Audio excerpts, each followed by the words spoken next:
Olá pessoal, aqui é Kleber Galúcio, professor dos cursos de extensão do Instituto Infinet, e nessa aula nós vamos observar como é que nós podemos criar documentos e objetos atendendo às especificações para a tela do computador ou para a impressão.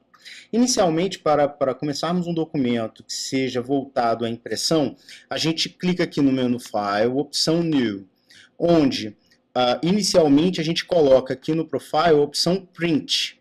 Quando a gente coloca na opção Print, automaticamente ele já indica que o nosso documento tem que ser CMYK, ok? Quando nós escolhemos a opção Web, ele automaticamente modifica para RGB. Então, toda vez que nós estivermos trabalhando com documentos voltados para a internet, ou que serão usados somente na tela do computador, nós sempre utilizaremos o modo de cores RGB. Também com relação ao formato de resolução, nós temos aqui uma quantidade de pixels por polegada de 72 pixels, que é um formato que atende o formato voltado para a tela do computador. Já o formato voltado para a impressão é do print, aqui no caso a resolução vai para 300 pixels por polegada. Sendo assim, a gente começa um processo que, ao criarmos o documento, eu vou clicar aqui em OK, nós podemos escolher as melhores cores para esse documento. No caso aqui, do lado esquerdo, isso aqui é o Color Picker, onde nós temos o método de escolha de cores para preenchimentos, que é esse quadrado branco, e esse quadrado furado é o formato para as cores do contorno. Se eu dou um duplo clique nele, aparece o Color Picker, onde no Color Picker nós configuramos a cor do nosso contorno nesse caso. Aqui a gente tem a escolha no formato de Hue, Saturation e Brightness, onde Hue são todas as cores possíveis de serem escolhidas dentro do espectro de cores. Ok? Nós temos aqui o formato RGB, onde R é vermelho, G é verde, B é azul, e nós podemos fazer a mistura de cores também. E aqui eu tenho o CMYK, dentro do CMYK, os formatos de cores para ciano, magenta, amarelo e preto. Então, se você tem que escolher alguma cor para impressão, provavelmente você escolherá por aqui. Ok? Se você tiver que escolher alguma cor voltada à tela do computador ou para a internet, você provavelmente escolherá por aqui. Nós também temos aqui a escolha de cores no formato hexadecimal, onde nesse formato hexadecimal, os dois primeiros números são referentes ao vermelho. Os dois números do meio são referentes ao verde, os dois últimos números são no formato do azul. Então, se a gente colocasse aqui, por exemplo, 0000FF, estaríamos escolhendo automaticamente o azul. Ok? Outra coisa que a gente pode observar é que, quando eu clico em OK, essa cor já fica escolhida aqui para o contorno do meu objeto. Então, eu vou criar um objeto, certo? Esse objeto já tem aqui um contorno pré-definido já na escolha, na cor que eu escolhi. Porém, essa setinha, ela configura uma inversão. Então, eu posso clicar nessa setinha e inverter as cores da cor do preenchimento com relação à cor do contorno. Outra coisa que a gente pode fazer é clicar nesse íconezinho e observar que, quando eu pressiono, ele já configura cores padrão do meu objeto. Então, o preenchimento branco com contorno preto. Se eu aumentar aqui, no caso, o tamanho da espessura do objeto, vocês vão reparar que ele está com preenchimento preto, um preenchimento branco com contorno preto.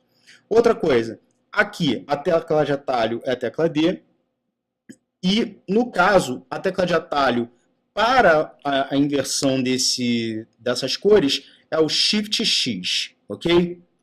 Então, pessoal, se você pressionar, no caso, a tecla X, você apenas muda o formato ativo dessas cores, tá bom? Então, se você pressionar a tecla X, você ativa, no caso, a questão da edição da cor do contorno. Se você pressionar a tecla X de novo, você edita, assim, a cor do preenchimento, tá bom? No lado esquerdo, nós temos aqui no painel de cores a possibilidade também da escolha dessas cores. Então, quando eu clico nesse menuzinho do painel de cores, você tem a opção Grayscale, RGB, HSB, CMYK e WebSafe RGB. Ok? Então, se a gente escolher, no caso, o formato para impressão, provavelmente estaremos trabalhando com CMYK. Se vocês observarem, nada aparece aqui de mudança de cores. Porém, se você clicar em Show Options, o formato CMYK fica configurável aqui para você. Se você escolher, no caso, o formato RGB, aí o RGB fica configurável para você. Ok?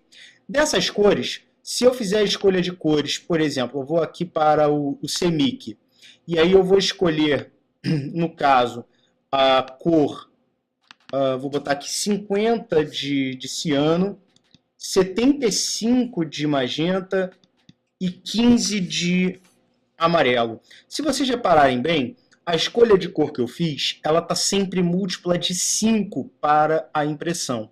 Tá bom? Então, se eu fosse escolher uma cor e tivesse aqui, por exemplo, 57 para o ciano, eu já faria uma escolha de arredondamento para 55, por exemplo. Ok? Então, a partir daqui, eu gostei dessa cor, quero guardar essa cor, quero escolher essa cor. Então, eu vou simplesmente clicar no menu, de novo, do painel Color e vou escolher a opção Create New Swatch.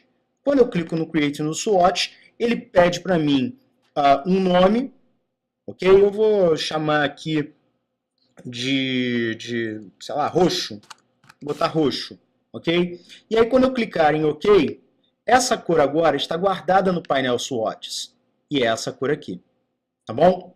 Então, esse painel Swatches trabalha com as amostras de cores, as cores que nós podemos utilizar dentro do nosso documento, ok? Então, se eu quiser mudar aqui, por exemplo, para verde, se eu quiser voltar para o roxo, se eu quiser, sei lá, clicar no laranja, eu posso fazer a escolha de cores por aqui também. E eu posso guardar as cores como eu mostrei para vocês através do painel Color. Ok? Outra coisa que é muito interessante é que o Illustrator ele está conectado a um programa, a um aplicativo da Adobe, um aplicativo online chamado Cooler. Então você também pode fazer busca de cores através desse Cooler. Se você for no menu Window, opção Extensions, você tem o painel Cooler. Ao abrir o painel Cooler, você tem aqui a possibilidade de fazer uma busca. A busca que eu vou fazer no caso aqui vai ser a cor, as combinações de cores do Mickey.